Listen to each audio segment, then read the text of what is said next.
decided to tune in to watch this. This is a Dose of Focalin. We're doing a shoot interview with this guy right here. He's the man. Name Focalin, obviously. It will appear here. Okay. So, got some questions asked by you guys, some other people, random marks, people that good friends with. Yes. What are we going by? Steve? Yeah. Steve's fine. Not formal. Alright. That's the whole point of this, is to Yeah. finally do something out of character, because I've been so character-based for so long. Alright, so, obviously, first question, a lot of people were asking, how's the head doing? Getting any better? The head is iffy. For those of you that don't know, which is strange as to why you'd be watching this interview if you have no idea what's going on. I have post-concussion syndrome, not able to wrestle anymore. That's that. It's plateaued. There's days when I get really dizzy. There's days when I don't. So the memory's still kind of iffy. I mean, there's, like I said, there's days where there's good days and there's bad days. It's a gray area. So hopefully it gets better. Don't know when, but we're trying. Alright, so there's not really a whole lot of transition when it comes to these questions. Now they're pretty random order. What started the feud with JP, and if it was all shoot, it was. How did you plan a match together? What started the feud with JP?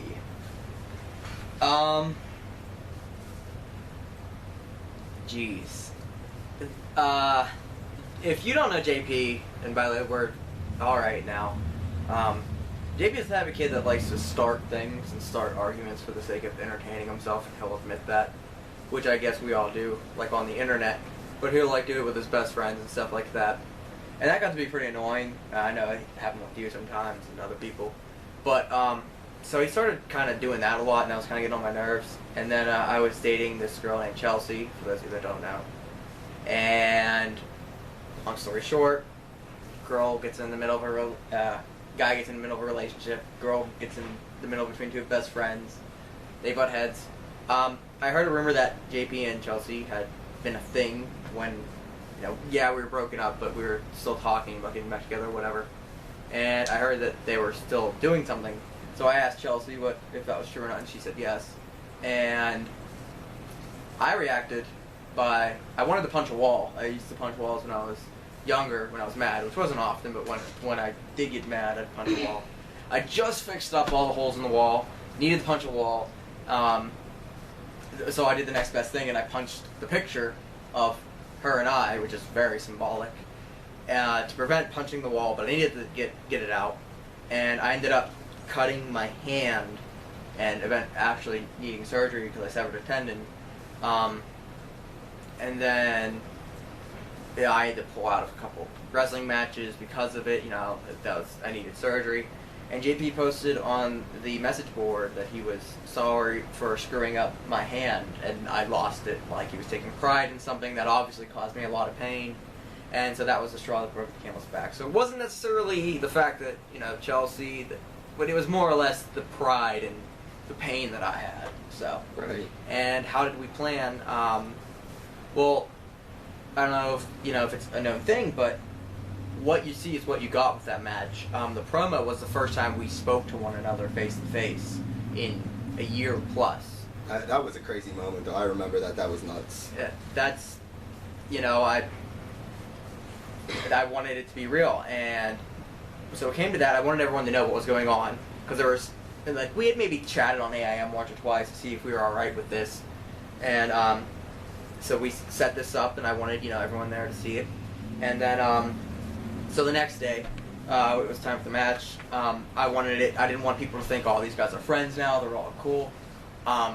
We actually had Rick be the spot passer.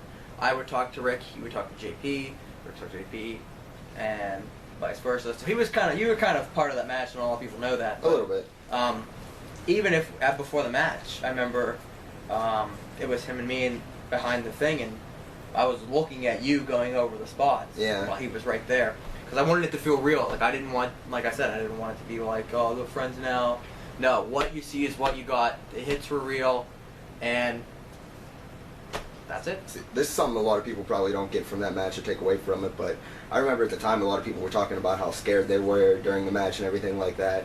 And yeah, don't get me wrong, it was like stiff, the shots were legit, but like explain like how you were able to still keep it professional though. You know what I mean? Like you obviously didn't set out with the intent to injure him. Right. Well, see, like it had been a long time coming. Like there'd been days where I wanted to like kick the shit out of him and sure him, probably me. But I never wanted to actually get into a fight. I knew that like we are both in the field of wrestling, so why not make a real life situation, you know, have art mimic real life and at least get something positive out of it.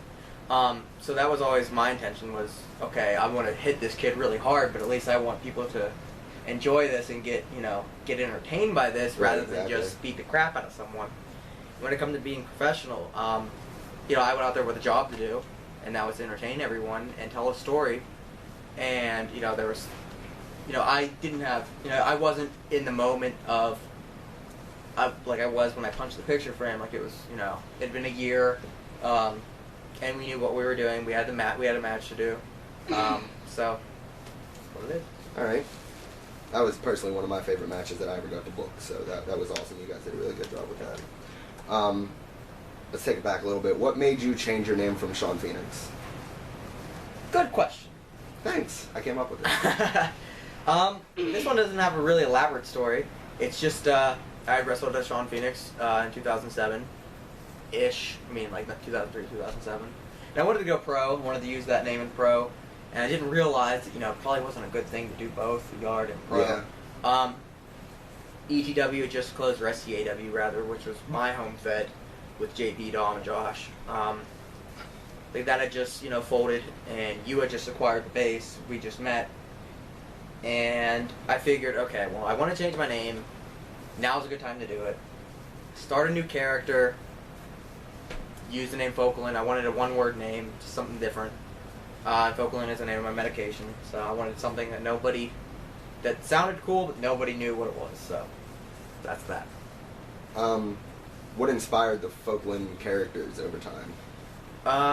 Well, the first one was I come to your Fed, felt like I'd always been a babyface for my entire career as Sean Phoenix, so I wanted to do something completely different.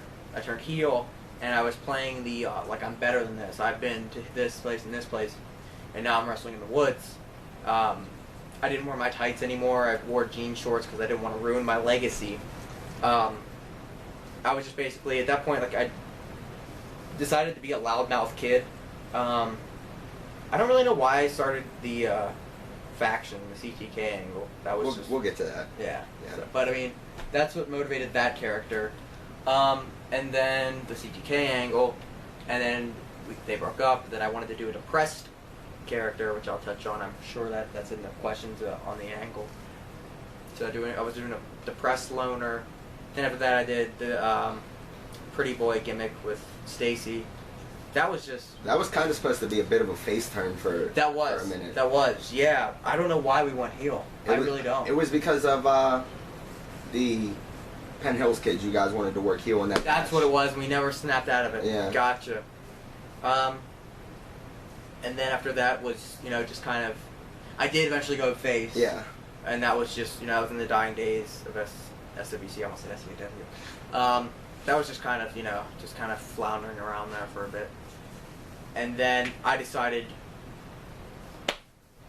I wasn't having, like, fun anymore, because with the punk graffiti pyromaniac vocal in the first one, I was really, like, character driven, and I wanted that again, so I was thinking maybe bring that one back but tweak it a little bit. So I did the gothic character, and I can do more in-depth promos and stuff like that, because that's one of the things I always did as that character was promos and stuff.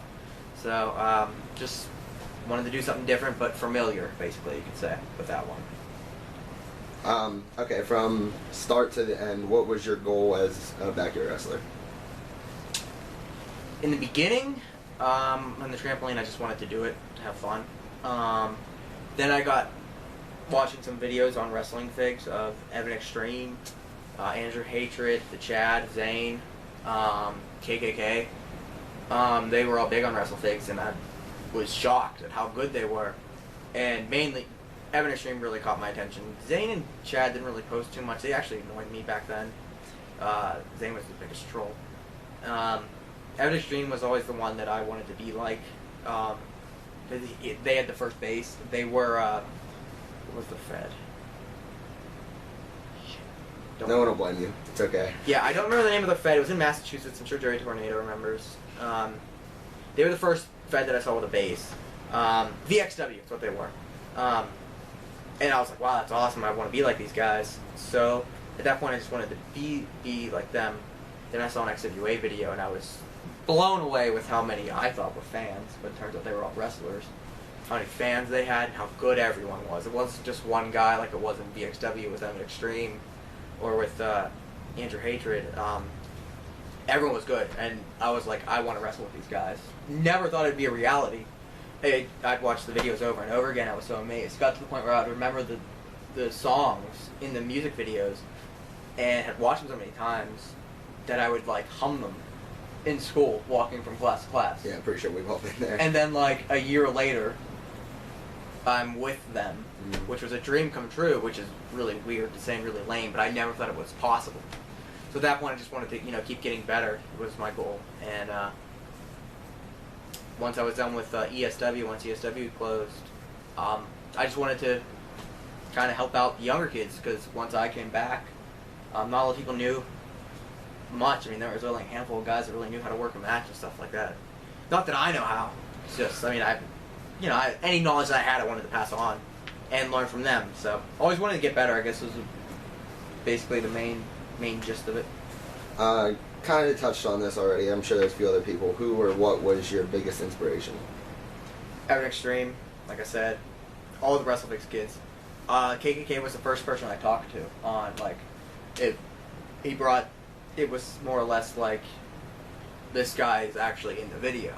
Like, this was back in 2003, when I didn't really talk to anybody, it was just the internet, I would just go on forums, but wow, this is actually that guy in that video.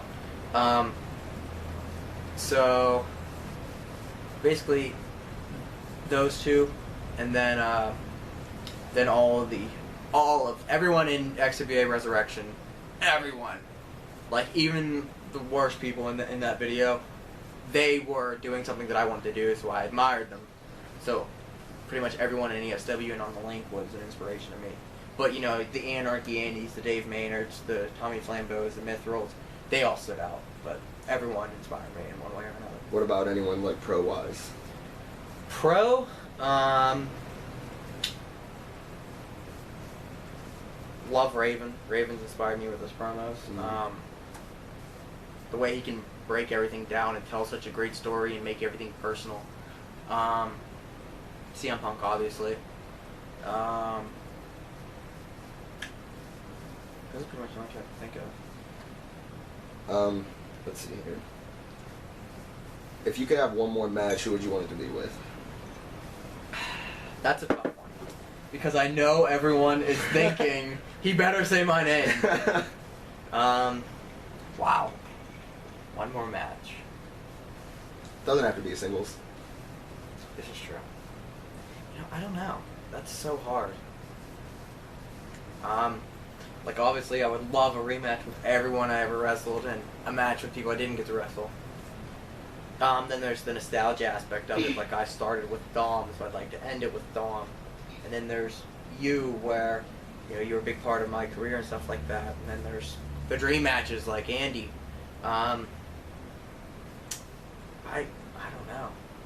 I'm going to say I'm Dog 20. He's a good yarder. That's very fair, very fair.